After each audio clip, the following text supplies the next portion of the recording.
Hello guys! Gawa tayo ngayon ng butterfly drumsticks. Ayan. Diyan pwede kayo magsimula dun sa kabila. Ako naman, pwede na sa laylay na yan. Yan ako. Yan na nagsimula sa laylay para nalay na yun. Laylay na yan para flat ko yun ang maayos yung drumstick. Yan, problema kayo. But yan, may mga dugo. Pag niluto nyo yung drumstick, nirito nyo yung drumstick, may mga dugo pa sa loob. Ito na lang gawin nyo. Iba-butterfly nyo na lang siya. Para mabilis na siya maluto. Pwede ito sa mga prito kaya ihaw.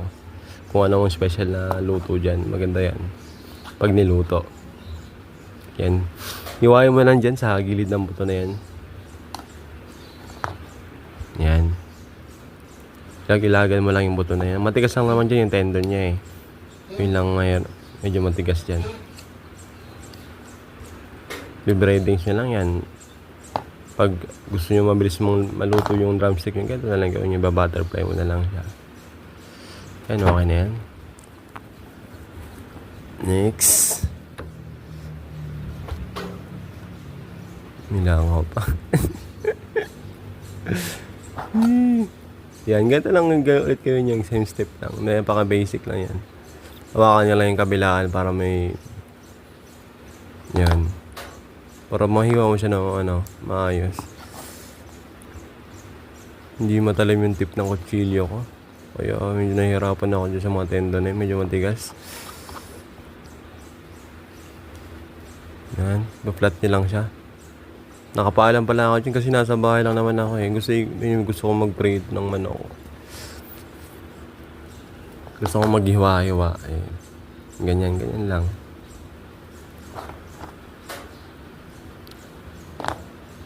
Ayan, pa-flat pa lang siya. Apat lang ginawa ko dyan kasi ako lang naman mag-isa kakain eh. Iprito lang ako ng manok eh. Gusto ko mabilis. Ayan lang. Mabilisan lang. Mabilisang luto eh. Kabila na lang yan. Luto na yan. Gawin lang ulit gawin nyo yan. Ilaga mo lang yung buto dyan. Para ma-flat siya.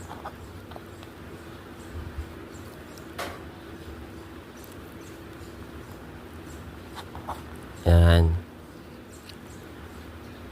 Medyo wasak siya tignan no? Pero pag niluto yan, maganda yung tignan.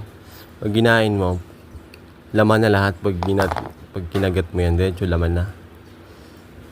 Mabilis siya makain. Nakakain pa siya ng buo pati yung mga nitgas. Yan, flat na talaga yan. Last one.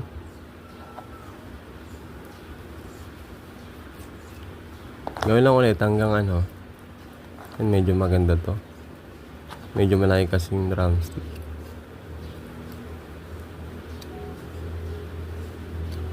Yan, ganyan lang. 5 minutes lang, makakain ka na dyan. May breading so na yan, salang mo sa mantika. Luto na yan. Yan, pwede na yan. Let's fry it. Ayan. Yan, okay na. Piprito na lang yan. May breading sa piprito ko yan. 5 minutes. Kakain ka na yan. 3 minutes. Pwede na. Okay.